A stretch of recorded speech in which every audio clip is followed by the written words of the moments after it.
Bienvenue sur Toutoui, un podcast qui vous raconte l'actualité d'hier, présenté par Sandrine Brugot.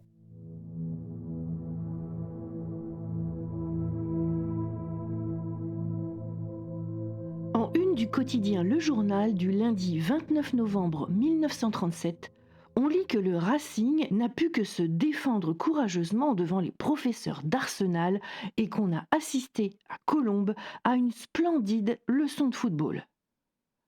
On lit aussi que le directeur d'une agence de location vient d'être trouvé assassiné dans la cave d'une villa de Saint-Cloud, près de Paris. Il aurait été tué l'avant-veille par un mystérieux client auquel il faisait visiter la maison en question. Le journaliste souligne qu'il s'agit là d'une nouvelle énigme policière après tant d'autres, un nouveau crime sur lequel on ne possède encore que peu de détails et dont l'enquête s'avère dès maintenant très difficile. Ce qu'il ne sait pas encore, c'est que ce crime de Saint-Cloud va permettre de remonter une association de malfaiteurs hautement dangereux, dont le chef, Eugène Weidmann, marquera les annales du crime. Car nous sommes bien au début d'une sale affaire. C'était la seconde fois que l'agent immobilier, M. Le Sobre, faisait visiter la villa Montplaisir, 30 avenue de Longchamp, à ce client. Il avait donné rendez-vous à l'agent immobilier le samedi à 14h45 à la gare de Saint-Cloud-Montretout en lui demandant de venir en voiture. La secrétaire de l'agent immobilier, ne le voyant pas revenir de cette visite, a prévenu la police. Celle-ci se rend à la villa Montplaisir et fait intervenir un serrurier pour se faire ouvrir la porte. Ce n'est que dans les films ou les romans qu'on les défonce à coups d'épaule.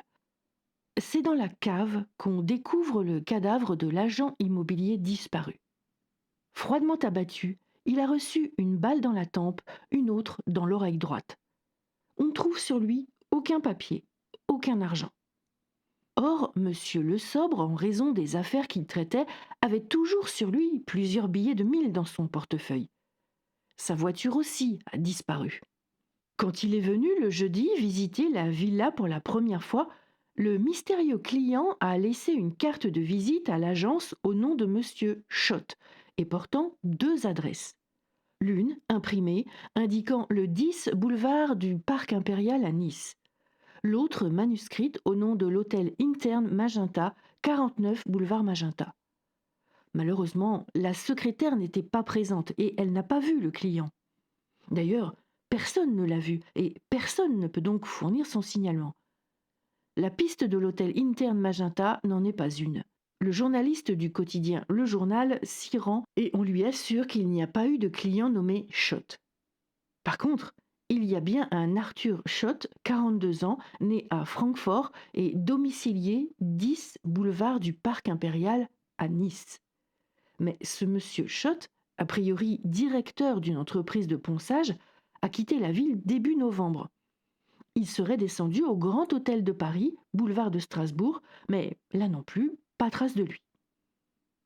Dès le lendemain, ce monsieur Schott se présente au chef de la sûreté de Strasbourg, où il se trouve depuis le 17 novembre. On suppose que l'assassin lui a volé ses cartes de visite. Un témoin se présente spontanément à monsieur Berry, juge d'instruction.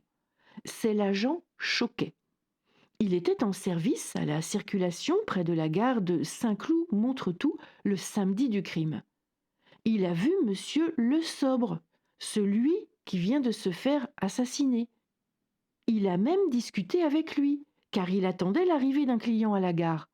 Et ce client, lui, l'agent Choquet, l'a bien vu. Un individu d'assez mauvaise mine, d'après lui. Petit, brun, au teint presque olivâtre, avec une petite moustache à la Charlot. Il flottait littéralement dans un grand par-dessus et tenait ses mains enfouies dans ses poches. Il a pris place dans la voiture de l'agent immobilier et les 2 hommes sont partis vers l'avenue de Longchamp. Voilà donc un signalement du mystérieux inconnu.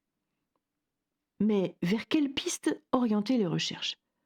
Certains penchent pour une vengeance sentimentale, d'autres, hantés par les affaires de cagoulards, émettent l'hypothèse d'un crime politique. Mais le commissaire Primborgne, sous-chef de la sûreté à la police d'État de Seine-et-Oise, récolte un témoignage capital qui oriente définitivement l'enquête vers le crime crapuleux. Il s'agit d'un agent immobilier qui a lu dans le journal le signalement de l'assassin. Lui aussi a reçu la visite du malfaiteur décrit par l'agent Choquet. Il désirait louer un pavillon de 5 pièces au moins, isolé, avec un jardin de 2000 mètres carrés dans les 8000 francs de loyer. L'agent s'est empressé de lui expliquer qu'à Saint-Cloud, une telle maison se loue au minimum 15 000 francs. Le type est sorti et s'est dirigé vers l'agence de Monsieur Le Sobre. C'est un homme de 30 à 35 ans, 1,60 m, mince, voire même famélique, qui ressemble à un dévoyé aux abois. Pas du tout le genre de Saint-Cloud, donc. Le 7 décembre, le quotidien Le Journal s'enthousiasme encore de cette énigme policière, indépendamment bien sûr de la mort du malheureux agent immobilier. En effet, il semble que sa résolution dépende uniquement de la sagacité déployée par les enquêteurs. C'est pourquoi ils entendent à nouveau M. Schott. Non qu'il soit soupçonné, mais il faut déterminer à qui il a pu donner ses cartes de visite. L'Alsacien s'est refusé à toute déclaration à la presse, mais on dit qu'il aurait fait quelques confidences à la police qui pourraient provoquer un coup de théâtre dans les plus brefs délais. Et ce n'est pas un effet d'annonce.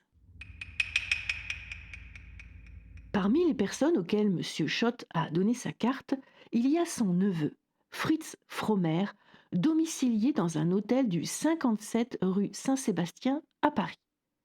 Cet homme, qui a disparu depuis le 22 novembre, a récemment rencontré à Paris un nommé Siegfried Sauerbry, qu'il a jadis connu à la prison de Sarrebruck.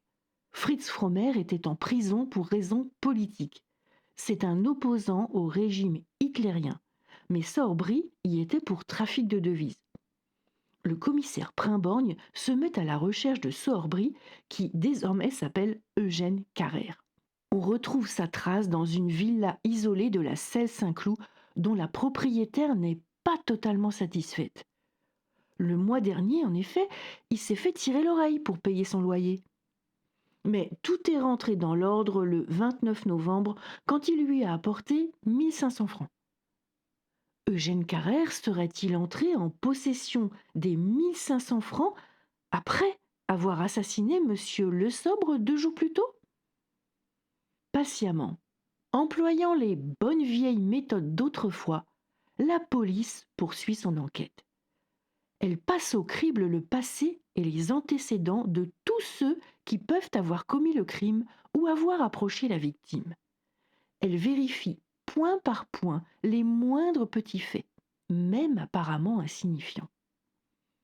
Et voilà que le 8 décembre 1937, à 15 heures, alors qu'une brume froide enveloppe les hauteurs de la Selle-Saint-Cloud, l'inspecteur principal Bourquin de la police d'État et l'inspecteur Poignant de la police mobile se dirigent vers la villa Lavoulzy sur l'avenue Pigault-Lebrun. Ils trouvent le suspect dans le jardin et prétendent qu'ils sont là pour les contributions. Eugène Carrère ne fait pas de difficulté pour les laisser entrer.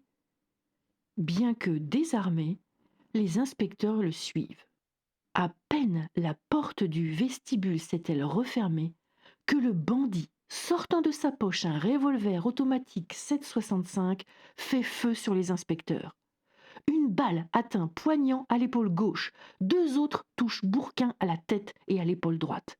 Mais Bourquin n'est que légèrement blessé.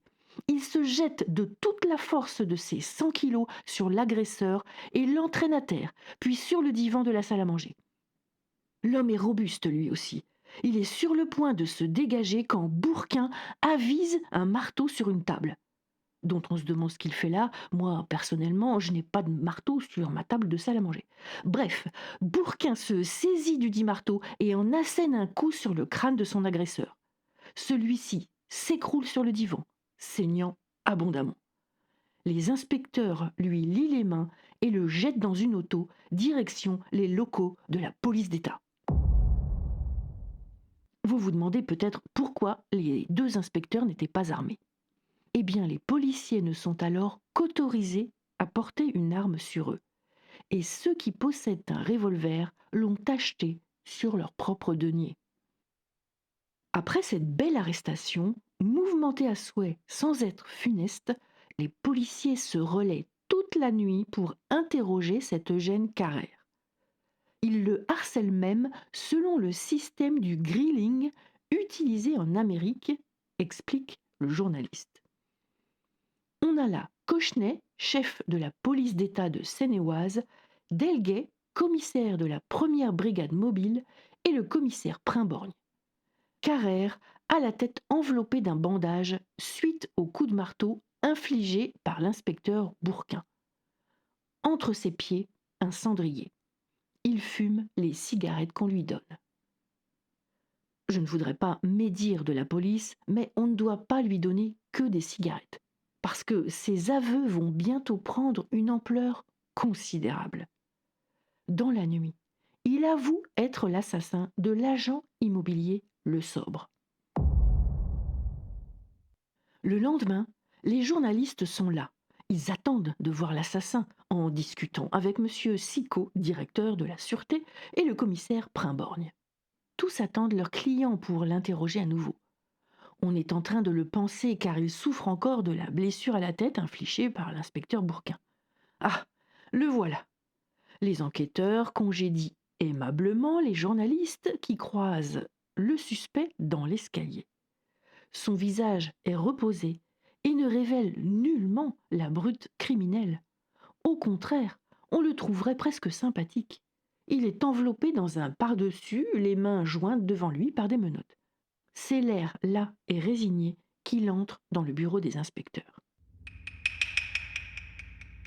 Il est 8 heures quand l'interrogatoire reprend, en allemand, car à présent, le suspect prétend ne parler qu'allemand. Il prétend aussi se nommer Eugène Weidmann.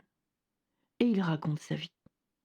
Il évoque son enfance, ses débuts dans le cambriolage, sa première condamnation, son embarquement pour le Canada à 18 ans, l'attaque d'un entrepôt de blé qui lui vaut 6 mois de prison dans le Saskatchewan. Puis c'est le retour en Allemagne, une nouvelle condamnation à Francfort, la prison. À 10 heures, il en est à son arrivée en France en mars 1937. Il s'est alors installé à l'Hôtel des Nations, rue Saint-Sébastien, sous le nom d'Eugène Carrère, car il n'a pas de passeport régulier. C'est un certain Maurice qui lui fournit de faux papiers. Il loue ensuite une villa baptisée La Voulzie à La Celle-Saint-Cloud. Mais il n'a pas d'argent. Bientôt, c'est la misère et la faim. Il lui est difficile de trouver du travail. Sa qualité d'étranger et sa situation irrégulière s'y opposent. Il trouve un travail d'interprète à l'Exposition universelle de Paris qui bat son plein. Mais c'est trop peu. Étant sans ressources, Weidmann décide de se procurer de l'argent par n'importe quel moyen. Dans ce but, il se rend le 25 novembre à l'agence Le Sobre de Saint-Cloud sous prétexte de louer une villa. Il y revient le 27, donnant rendez-vous à l'agent à la gare. Ils vont visiter la villa Montplaisir. Et c'est dans la cave de cette propriété qu'il lui loge une balle dans la tête. Il le fouille, prend son portefeuille où il trouve 5000 francs, plusieurs trousseaux de clés et un briquet. Le juge Berry, de son côté, se rend à la villa de la Celle-Saint-Cloud où Weidmann a été arrêté. Il inspecte les lieux et y découvre les clés de la villa Montplaisir ainsi que le briquet de Monsieur Le Sobre. Et dans le jardin, sa voiture. Des aveux, des preuves. Que rêver de mieux? C'est un carton plein pour la police qui n'a qu'à se féliciter d'avoir si rapidement arrêté le meurtrier de Le Sobre. Il faut cependant retrouver Fritz Frommer, celui qui, sans doute, a donné une carte de visite au nom de Schott à l'assassin.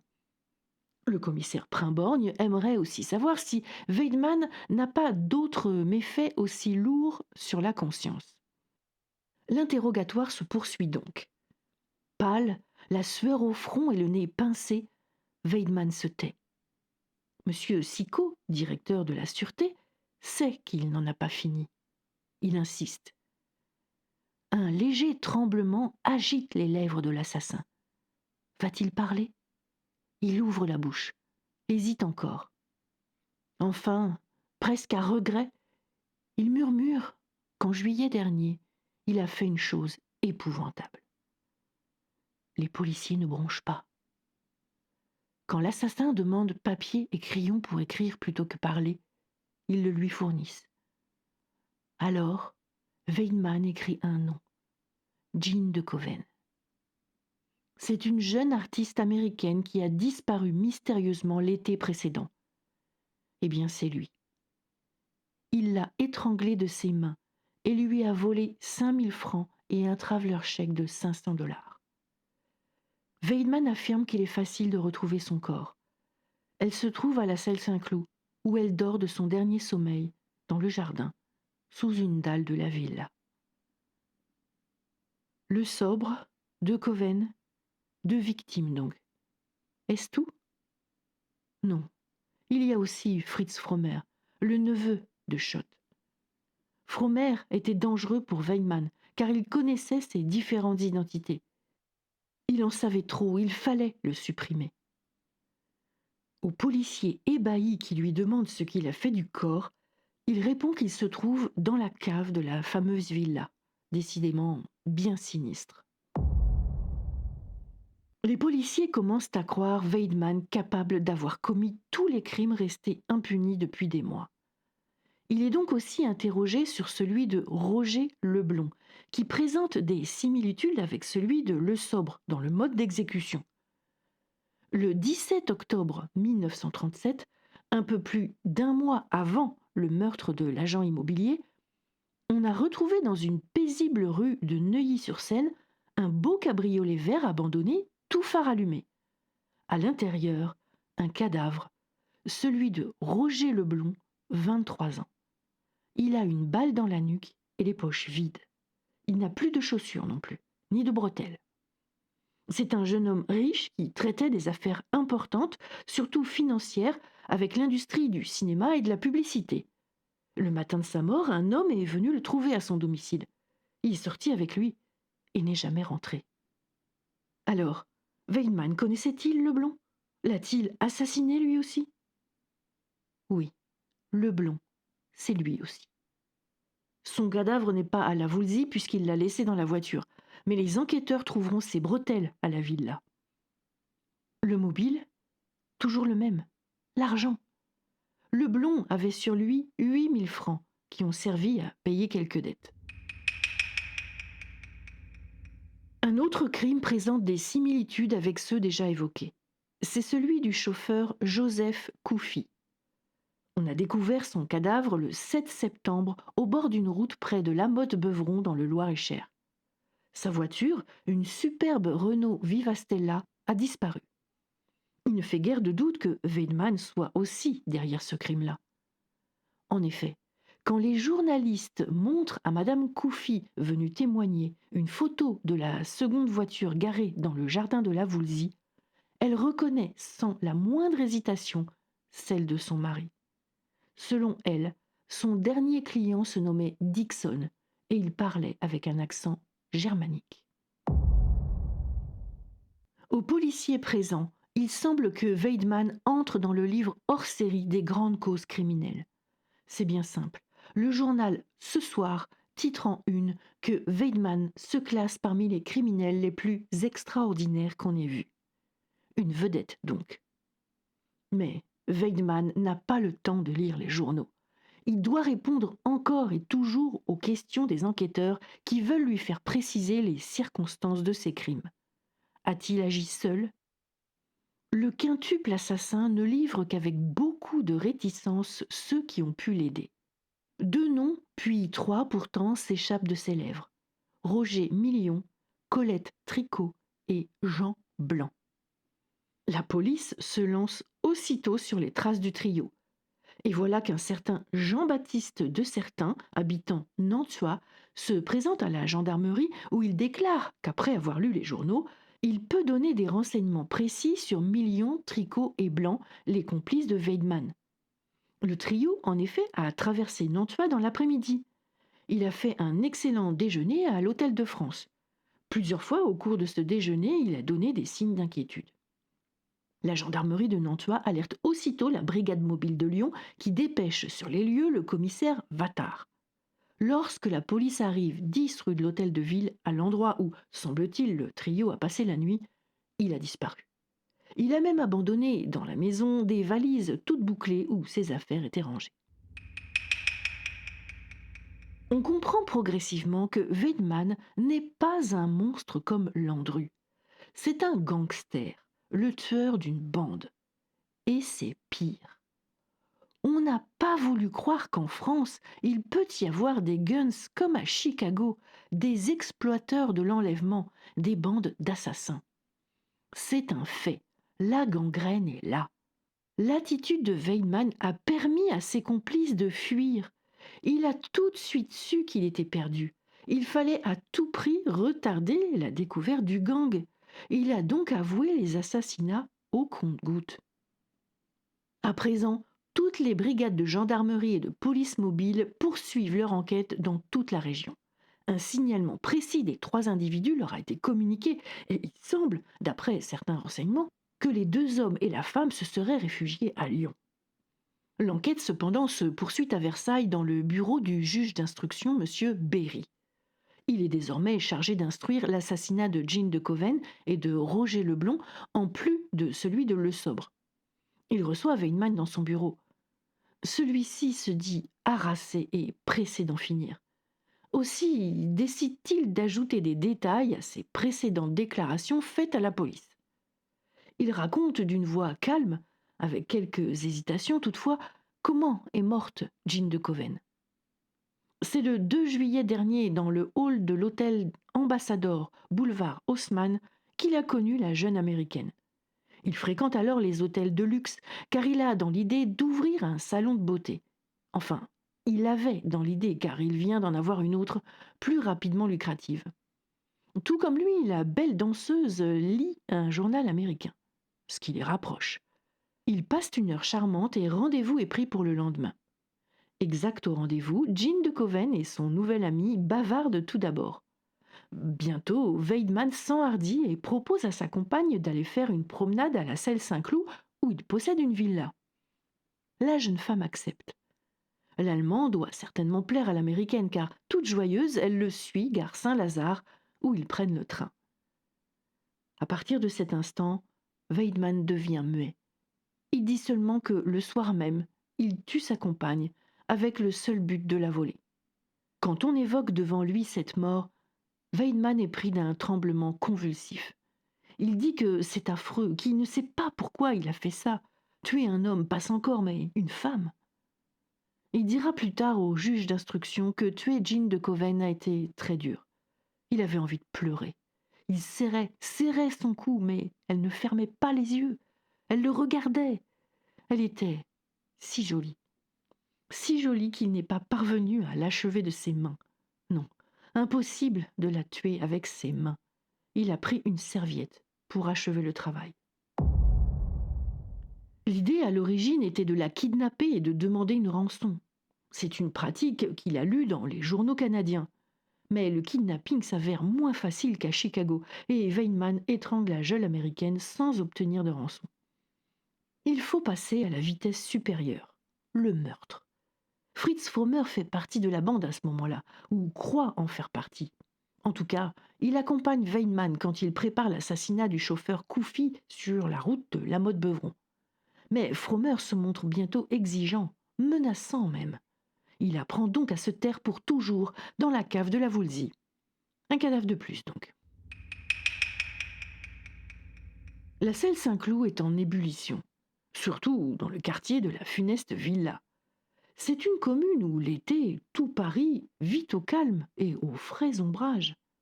Les voisins du tueur sont des gens bien. Un grand chirurgien, un directeur de grande industrie, un représentant d'usine norvégienne de papier, un banquier et enfin un journaliste du journal L'Intransigeant. Il est donc à même de décrire la vie quotidienne du tueur avant son arrestation. C'est un jeune homme très bien de sa personne qu'on voyait aller et venir, très à son aise et sans se cacher. Il allait souvent jouer à la belote dans un quartier voisin de la gare de Vaucresson. Il y rencontrait des gens cotés dans le pays, des fonctionnaires, et même parfois ceux qui veillent sur nous. Il jouait. Il était malheureux au jeu et il perdait. Il payait aussitôt ce qu'il avait perdu, et même les consommations. L'argent, on sait cela, n'a pas d'odeur, et les billets n'avaient pas de tache de sang. Les femmes le rencontraient lorsqu'elles partaient au marché. Il travaillait dans son jardin. L'autre jour, il plantait encore des rosiers près du perron. C'était un charmant jeune homme que Weidmann. Il allait en passant saluer la patronne de l'agence Breton chez qui il avait loué sa villa. Il lui demandait souvent de faire patienter sa propriétaire car bientôt il allait recevoir de l'argent et payer son loyer. Il lui a même amené son ami Roger Million qui lui aussi a loué une maison à la Selle-Saint-Cloud. Aujourd'hui, la propriétaire de la villa déplore la publicité faite autour de la Voulzie. Elle a tort. Les offres d'achat pour la maison sanglante ne vont pas tarder à se bousculer. Les honnêtes gens, horrifiés, s'interrogent sur la psychologie de Weidmann. Un demi-fou? Un dément lucide? Nullement. Un beau garçon séduisant, équilibré, sympathique. Un amoral, voilà tout. Élevé dans les misères de la guerre en Allemagne, avide de satisfactions immédiates, formé à l'école des gangsters américains, comme tant de jeunes germano-américains le furent à Chicago. Aucun sadisme dans le sang, mais un revolver professionnel dans la poche et le goût des banknotes au cœur. Un homme d'un autre monde que le nôtre, dont les mœurs nous étonnent, mais qui déteint déjà sur nous. Le gang est à Paris. Il faut l'écraser d'un point impitoyable, conclut le journaliste de l'Intransigeant. Oui, le gang est en effet à Paris.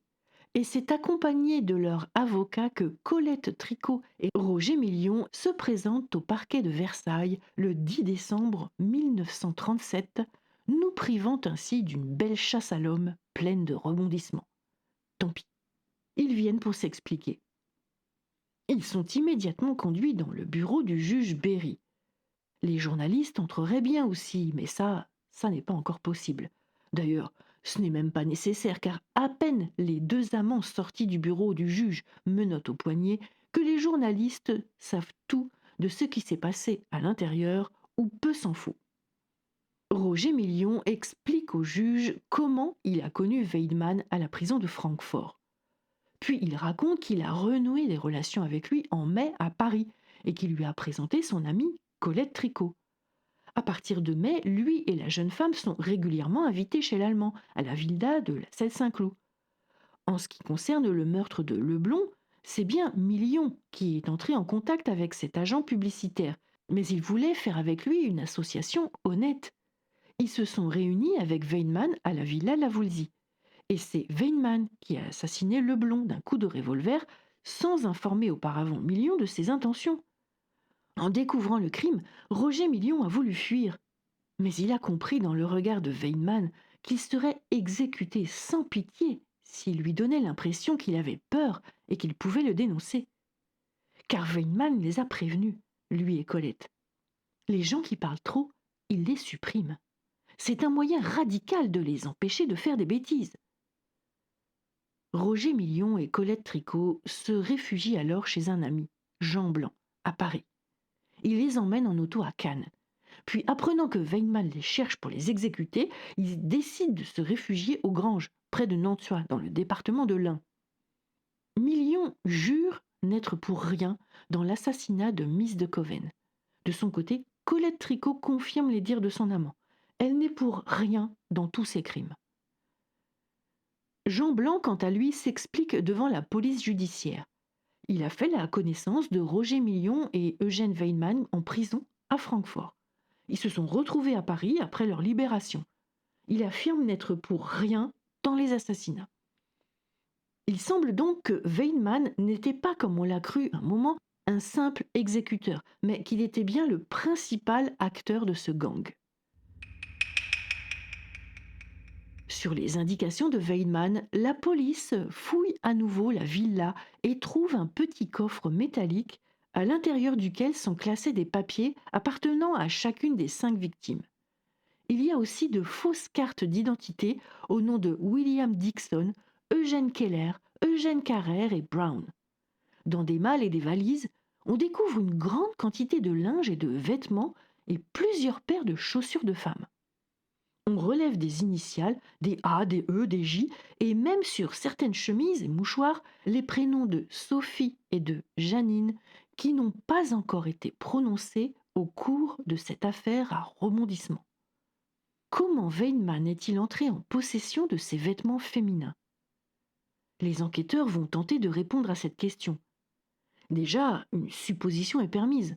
En effet, parmi les multiples papiers saisis à la Woolsey figurent des textes de petites annonces qui semblent avoir été écrits par Roger Million. Des jeunes femmes ont-elles été attirées par ces petites annonces? Dans ce cas, que sont-elles devenues? Le parquet de Versailles décide de faire minutieusement fouiller le jardin de la villa. La police de la Sûreté de Strasbourg, en collaboration étroite avec la police d'État de Versailles, ne tarde pas à identifier la propriétaire des 2 valises et des divers effets trouvés au domicile de Weinman. Il s'agit de Janine Keller, disparue de Strasbourg depuis septembre dernier. Madame Keller est âgée d'une trentaine d'années. Elle s'est rendue à Paris pour y prendre une place de gouvernante offerte par voie d'annonce dans un journal parisien. Depuis son départ, elle n'a plus donné signe de vie. Comme d'autre part il est établi que des photos trouvées chez Weinman sont celles de Janine Keller, aucun doute ne peut plus subsister que la malheureuse jeune femme est bel et bien tombée entre les griffes du monstre. Quel sort Weinman lui a-t-il réservé? Va-t-on retrouver son corps dans la villa La Woolsey? Le 14 décembre, Eugène Weinman fait encore des aveux qui s'étalent en première page des quotidiens. Oui, il a bien tué Janine Keller. Ce n'est pas à la Selle Saint-Cloud que les policiers la découvriront, mais dans une grotte de la forêt de Fontainebleau. Les journalistes affirment cette fois que c'en est trop, que ceux qui suivent professionnellement, jour par jour, les péripéties de ce film sanglant sont saturés d'horreur. Mais on n'est pas obligé de les croire, tant cette horreur qu'ils dénoncent est leur fonds de commerce. D'ailleurs, ils courent bien vite récolter les larmes de M. Keller. Ils osent pourtant qualifier de malsaine la curiosité qui pousse les badauds à défiler en foule autour de la villa tragique. Voilà donc qu'à présent s'étale à la une le récit du guet-apens tendu à la Strasbourgeoise qui cherche une place de gouvernante par l'intermédiaire d'une petite annonce dans un quotidien. Weinman lui écrit qu'il peut lui offrir un poste dans une riche famille de Sud-Américains habitant Vichy. Il lui fixe rendez-vous au Picardie Hotel, rue de Dunkerque, près de la gare de l'Est à Paris. Roger Million est d'accord avec lui pour attirer la jeune femme dans un endroit isolé de banlieue et la voler. C'est à bord de l'auto du chauffeur Koufi, précédemment assassiné, qu'ils attendent Madame Keller. Elle prend place dans l'auto et Weinman lui présente Roger Million comme un ami de la famille où elle se rend.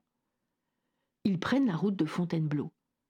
En arrivant à Barbizon, Madame Keller, qui paraît de bonne humeur et heureuse de rouler dans une belle voiture, accepte de faire une petite balade en sous-bois. Million et Weinman l'entraînent dans un endroit écarté, et quand ils sont près d'une grotte entourée de taillis, Weinman l'abat d'une balle dans la nuque. Elle tombe, foudroyée, sans pousser un cri. Ils lui prennent son sac à main, lui arrachent la bague qu'elle porte au doigt, et avec leurs mains et le cric de la voiture, les 2 assassins creusent une fosse dans la terre sableuse. Le sac à main contient un livret de famille et un mandat de 1300 francs. C'est Colette Tricot qui le touchera 3 jours plus tard. Elle héritera aussi de la bague en or de Madame Keller. Elle n'est donc pas aussi innocente qu'elle le prétend. On sait donc que le cadavre est enfui dans la forêt de Fontainebleau près d'une grotte. Toute la matinée, tandis que les inspecteurs retournent au jardin de la Woolsey, journalistes, cinéastes et enquêteurs bénévoles fouillent en vain les sous-bois. C'est seulement à la tombée de la nuit, lorsqu'arrivent les juges d'instruction et les procureurs de Melun et de Fontainebleau, accompagnés des inspecteurs Delguet et Primborgne, que l'on peut utilement orienter les recherches. À la vue du plan succinct qu'apportent avec eux les inspecteurs, M. Louis Pochard, maire de Barbizon, n'a pas une hésitation. Il ne peut s'agir que de la caverne des brigands. Une caverne au nom d'opérette, une légende, mais qui ne va pas tarder à entrer dans l'histoire de la sinistre réalité du crime. Tout de suite, la scène forestière prend un aspect tragique. La nuit s'épaissit, une nuit triste, traversée d'ondées de bruine froide. Dans les défilés étroits, surplombés de l'entassement des roches aux formes étranges de sorcières ou de goules, une longue file ascendante se forme, faite de policiers, de magistrats et de curieux qui stationnent là depuis le matin, les pieds dans la boue. Un vent glacé passe qui fait frissonner par instants. Sur l'arrière-plan du ciel, où traînent encore les vestiges d'un crépuscule blême, les silhouettes falotes et imprécises se détachent, fuyantes parmi les arbres secs au tronc contourné, comme on en voit dans les gravures d'Albert Dürer. On arrive enfin tout en haut de la colline. Là, un trou s'ouvre au milieu d'un entonnoir semé de grêles arbustes et de touffes d'herbe. Un trou noir d'où montent des exhalaisons putrides. Tout au fond, on n'aperçoit que de vagues clartés de torches et les grandes ombres portées des hommes qui s'agitent au-dessous. Des gendarmes barrent les issues de la caverne, mais sur les bords de l'amphithéâtre qui les surplombe, la foule sans cesse accrue s'entasse sur plusieurs rangs de profondeur. On n'entend que le bruit souterrain des hommes qui s'agitent et l'aigre chant du vent qui siffle dans les branches mortes. Bientôt, un bruit court et se propage de proche en proche. On a trouvé le cadavre. Aussitôt, il y a une sorte de poussée dans la foule, un empressement muet, comme si cette chose-là fascinait. C'est à quelques pas de l'entrée supérieure, en descendant à droite, sous une sorte de roche plateforme en voûte, que l'assassin a enfoui sa victime, à 20 centimètres à peine de profondeur. Recouverte de ce sable si fin de Fontainebleau, elle semble vêtue d'une robe gris-perle. Elle est couchée sur le côté gauche, le visage contre le sol. Dans l'obscurité où la couche de sable estampe encore les formes féminines, une main semble jaillir, une main dont l'annulaire recroquevillé porte encore trace d'un vague cercle d'or. On prend des clichés, on fait les constatations d'usage, on exhume entièrement le corps et dans un cercueil, on le transporte vers Fontainebleau où doit avoir lieu l'autopsie que pratiquera le docteur Paul. La foule se disperse. Elle semble s'évanouir dans la nuit. Vous le constatez, chères auditrices et auditeurs, le journaliste du quotidien Le Journal ne ménage pas ses effets pour créer dans l'esprit du lecteur une ambiance d'horreur et de souffrance, invoquant même les plus grands artistes, allemands bien sûr. Encore un détail avant de quitter la forêt de Fontainebleau. Après le départ des enquêteurs, un ouvrier qui a aidé à la découverte du cadavre a l'idée de fouiller le sable afin de retrouver la douille qui a été tirée par l'assassin. Il découvre un papier plié. C'est une photographie du visage et du buste de Weidmann. Sans doute un agrandissement de sa photo d'identité. Incroyable. A-t-on jamais vu un meurtrier laisser sa photo près du cadavre de sa victime et sur les lieux de son crime ? Le magazine Détective publie dès le 16 décembre, 2 jours après l'exhumation de Janine Keller, un numéro spécial qui ne ménage pas les superlatifs. Weidmann est bien sûr comparé à Landru, en pire. Weidmann, c'est le criminel type, le grand fauve qui s'attaque aux femmes riches et belles, aux jeunes hommes, aux chauffeurs puissamment musclés, aux inspecteurs de police. L'affaire Weidmann, c'est l'affaire criminelle du siècle. Dans ce numéro de détective, on trouve absolument tout sur l'enquête et une quantité impressionnante de photos, depuis les parents de Weidmann jusqu'au cadavre exhumé de Fritz Frommer. Un journaliste s'y fait graphologue et affirme que l'écriture de Weinmann, comme celle de tous les anormaux, est violemment discordante. Il détaille chaque mouvement, chaque tracé qui tous vont dans le sens d'un tueur avide et mégalomane. On lit aussi les indices significatifs de la physionomie de Weinmann, ce que son physique dit de son caractère. La partie supérieure de son front traduit l'amoralité foncière, le retrait des sinus temporaux, le goût de la destruction.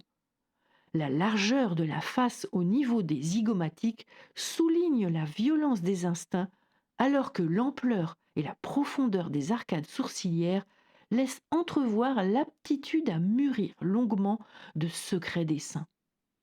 Et tenez-vous bien, la largeur considérable du plat antérieur du nez est signe d'une audace froide par préméditation.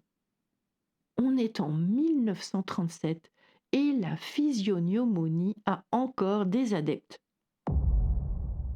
Eugène Weinmann est défendu par 3 avocats, tous commis d'office, dont maître Renée Jardin, seule femme avocate du barreau de Versailles et germanophone.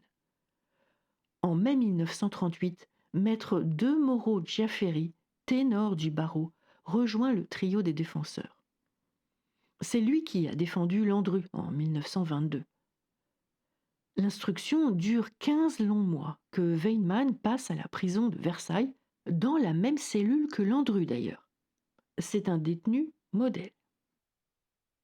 Le procès de Weinmann et ses complices s'ouvre le 10 mars 1939 à Versailles, ville où en 1871 fut proclamé le Deuxième Reich allemand au terme d'une guerre franco-prussienne qu'une seconde guerre franco-allemande n'a pas fait oublier. Il doit durer 3 semaines. Faisons comme les protagonistes du procès, comme si nous ne savions rien des relations à venir entre l'Allemagne déjà nazie et la France. Mais quand même, dans les journaux de mars 1939, on voit les prisonniers du camp d'Argelès derrière des barbelés. Eugenio Pacelli devenir le pape Pie XII, le maréchal Pétain, ambassadeur de France, se rendre en Espagne, l'armée allemande entrer en Tchécoslovaquie, et Daladier obtenir les pleins pouvoirs en vue de préserver la paix. En Pologne, on manifeste en criant « à bas l'Allemagne », tandis qu'à Versailles, on se bouscule pour assister au procès d'un citoyen allemand. Les élégantes, ce sont toujours elles que les journalistes pointent du doigt, comme si les hommes ne se bousculaient pas au procès eux aussi. Les élégantes, donc, ne vont pas visiter la galerie des glaces ou le petit Trianon. Elles vont voir Weinmann. Le journaliste du quotidien Le Journal détaille même que ce sont 3 jeunes filles, hélas, qui pénètrent les premières dans l'enceinte du public lorsqu'on ouvre les portes à midi. Elles s'y engouffrent, toutes joyeuses, comme si elles allaient à un charmant spectacle. Elles aussi viennent voir Weinmann, car lui seul compte, du moins pour ces écervelées, ces curieuses, justiciables en vérité de la psychiatrie. Monsieur Géo London, très célèbre journaliste judiciaire, heureusement qu'elles sont nombreuses ces écervelées curieuses, sinon, à qui vendriez-vous votre journal ? À des écervelés curieux seulement. Passons donc au journal Ce soir, qui explique que depuis 8 jours, Versailles vit dans une sorte de fièvre de curiosité et d'inquiétude.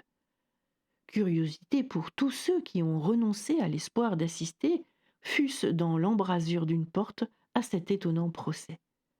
Inquiétude pour ceux qui, à quelque titre que ce soit, ont un rôle à jouer dans l'affaire.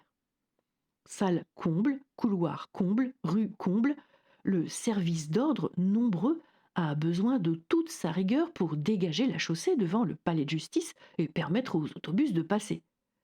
Car c'est une véritable gageure d'avoir fait tenir dans la salle exiguë de la cour d'assises de Versailles tous ceux qui ont aujourd'hui quelque chose à y faire, une fonction à y remplir. 9 avocats de la défense, sans compter leur secrétaire, 6 avocats de la partie civile, 6 jurés supplémentaires, 104 témoins, une centaine de journalistes, dont la moitié anglais, allemands, américains, hollandais ou belges, des dessinateurs et des photographes. Des postes de radiodiffusion et des entreprises de cinéma ont même sollicité la possibilité d'assister au débat. Mais le président a estimé que ces nouvelles formes d'information étaient incompatibles avec la dignité de la justice. Les bancs de la presse sont envahis. Il n'y a pas beaucoup de place pour le public, mais on verra tout de même des célébrités se bousculer, comme par exemple Maurice Chevalier. Et des dames, jeunes et moins jeunes, qui luttent par tous les moyens pour se faire une place. Un avocat les a surnommées les Weidman Girls. Je me tourne vers Paris Soir qui donne la plume à Colette. À nouveau Colette, je ne m'en lasse pas. Elle a couvert plusieurs procès depuis celui de l'affaire Guillotin que je vous ai raconté. Mais elle s'ennuie toujours autant. Alors elle regarde les acteurs de ce procès hors norme, surtout l'accusé principal. Ce meurtrier sans fiel semble supplicié par le besoin de repos, l'ivresse du sommeil. Il succombe sous les poids conjugués de sa fatigue et de la curiosité du public. Colette cherche en vain sur lui ce qu'elle a trouvé sur d'autres criminels. Une oreille affreuse, un indice de prognatisme, un rapport offensant entre le nez et le front. Aucun tic ne trouble l'équilibre assez harmonieux de ses traits, et son front carré ferait honneur à un honnête homme. Où donc est la marque inéluctable, le sceau physique d'une déchéance, d'une férocité, s'interroge l'écrivaine. Quel contraste avec le portrait publié dans Détective, n'est-ce pas? Je vous passe les détails de ce procès. Vous vous ennuyeriez autant que Colette. Roger Million clame son innocence dans le meurtre de Leblond, tandis que Weidman se charge de tous les autres, sauf de celui-là. Il avoue tout dans sa confession, qui émeut les plus endurcis. Quand arrive pour maître Demoro Giafferi le moment de plaider, la salle d'audience est plus pleine que jamais auparavant. Tous les journaux soulignent le grand talent du célèbre avocat. Son prestige réussit à éclipser l'extraordinaire curiosité que déchaînait le monstre allemand. Ce n'est pas l'entrée de Weidman qui fait sensation ce jour-là, c'est celle du plus célèbre de nos avocats. Sa plaidoirie est très attendue. Le plaisir que procure toujours son charme oratoire et son grand talent se mêle cette fois à un très vif sentiment de curiosité. Quels seront ses arguments pour sauver son impossible client?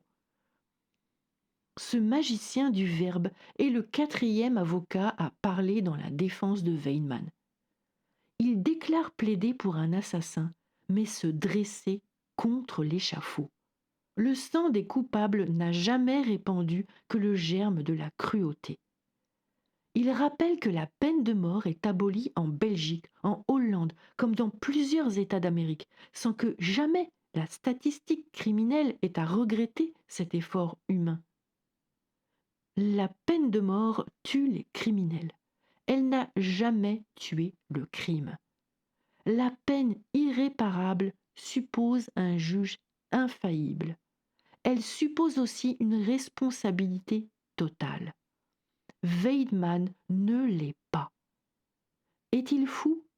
Non, mais il est anormal. Les experts commis par le parquet n'ont médicalement rien découvert, mais ils ont dit qu'il y avait des anomalies certaines et qu'il appartenait au jury d'en tenir compte. Ils ont dit « Weidman n'est pas un homme comme les autres ». Il faudrait créer pour ces anormaux, affirme l'avocat, des établissements intermédiaires entre l'asile et la prison. Les crimes de Weidman portent leur marque d'origine. Ce sont des crimes allemands. L'avocat affirme qu'il a aimé l'Allemagne, qu'il aime la noblesse du courage allemand. Mais il oppose le génie de la race française qui est fait de douceur au génie germanique qui est fait de brutalité. Les premiers contacts de Weidmann avec la vie ont été le triomphe de la sottise et de la cruauté. En Allemagne, des hommes se sont arrogé le droit de tuer. Et l'on retrouve dans tout le cours des siècles, dans toute la littérature allemande, cette mystique de la force cruelle. Les monstres créent les monstres. C'est pourquoi l'avocat ose prononcer le mot de pitié. Il demande au jury de prendre pitié. Il espère l'avoir convaincu par l'effort patient d'une raison appliquée. Il termine avec une chute superbe, ultime adjuration lancée au juré avec, écrit le journaliste du Petit Parisien, une prodigieuse maîtrise. Juge de mon pays, pour cet être déchu d'une race différente, donner le spectacle hautain d'une justice qui sait trouver son équilibre et sa grandeur dans la pitié. Ce grand morceau d'éloquence ne suffit pas. Weidmann est condamné à mort, de même que Roger Million. Jean Blanc est condamné à 20 mois de prison. Colette Tricot est acquittée. Quelques jours plus tard, la peine de Roger Million est commuée en prison à perpétuité. Weidmann, lui, doit être guillotiné. La plaidoirie de maître de Moreau-Diaferi ne plaît pas en Allemagne. Répondant aux allusions faites par l'avocat en ce qui concerne l'origine allemande des crimes de Weidmann, le speaker de la radio de Stuttgart caractérise le grand avocat français comme un représentant de la juiverie internationale ayant été acheté par les juifs pour défendre des criminels comme Weidmann. Pour sauver la tête de son client, continue le speaker, cet avocat du judaïsme a insulté le peuple allemand et a révélé les vrais motifs de sa plaidoirie. Il est intolérable, conclut le speaker, que le président du tribunal n'ait pu intervenir pour mettre fin aux invectives incroyables de M. de Moreau-Diaferi.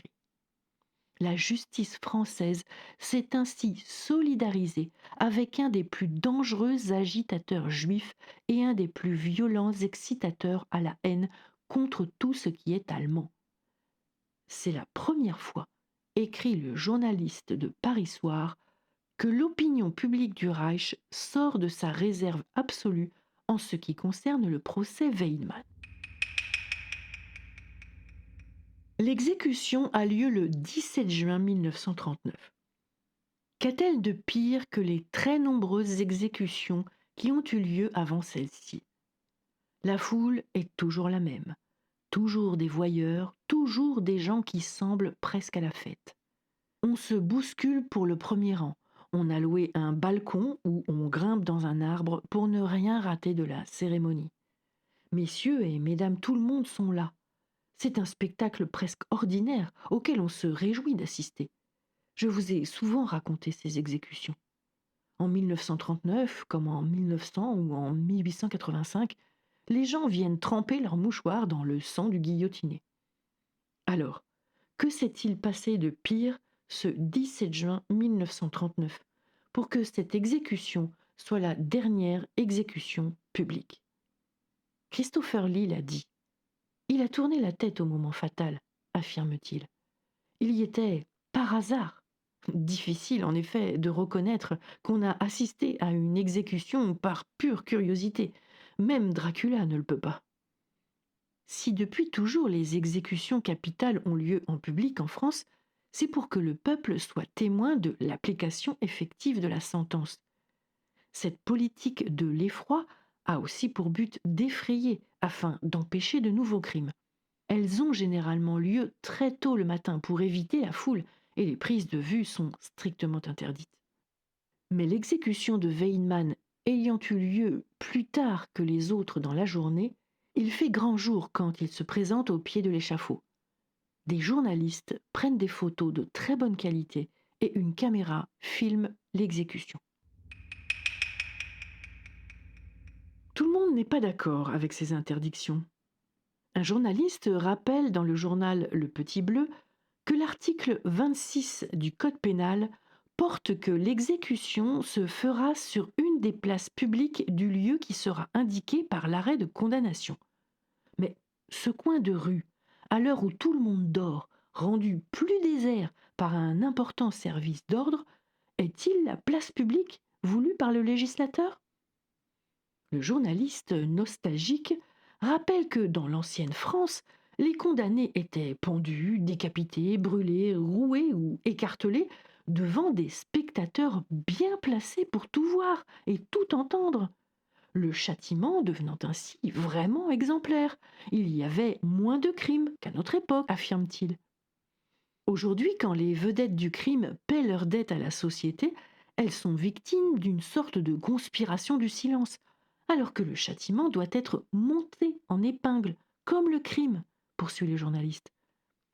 Ce farouche partisan des guillotinades spectaculaires ajoute que chaque exécution capitale devrait être filmée et obligatoirement projetée aux actualités. Mais tant pis pour lui. Le 26 juin 1939, le journal officiel publie un nouveau décret qui supprime la publicité des exécutions capitales. Désormais, elles auront lieu dans l'enceinte d'un établissement pénitentiaire. Le décret dresse la liste des personnes qui pourront y assister. Aucun journaliste n'en fait partie. Aucune indication, aucun document relatif à l'exécution autre que le procès-verbal ne pourront désormais être publiés par la voie de la presse, à peine d'une amende de 100 à 2000 francs. Voilà le journaliste de faits divers dépossédé d'un chapitre qui lui rapportait gros. Cette histoire vraie s'est écrite comme les autres grâce au site Gallica et Retro News de la Bibliothèque nationale de France. Vous trouverez toutes mes sources en description de cet épisode. Vous y trouverez aussi un lien vers ma page Tipeee pour me soutenir financièrement et me permettre d'écrire de nouvelles histoires. Ce podcast vous est proposé par Sandrine Brugot. S'il vous a plu, merci de le faire connaître en le partageant, le commentant et en l'étoilant. À bientôt sur Toutoui.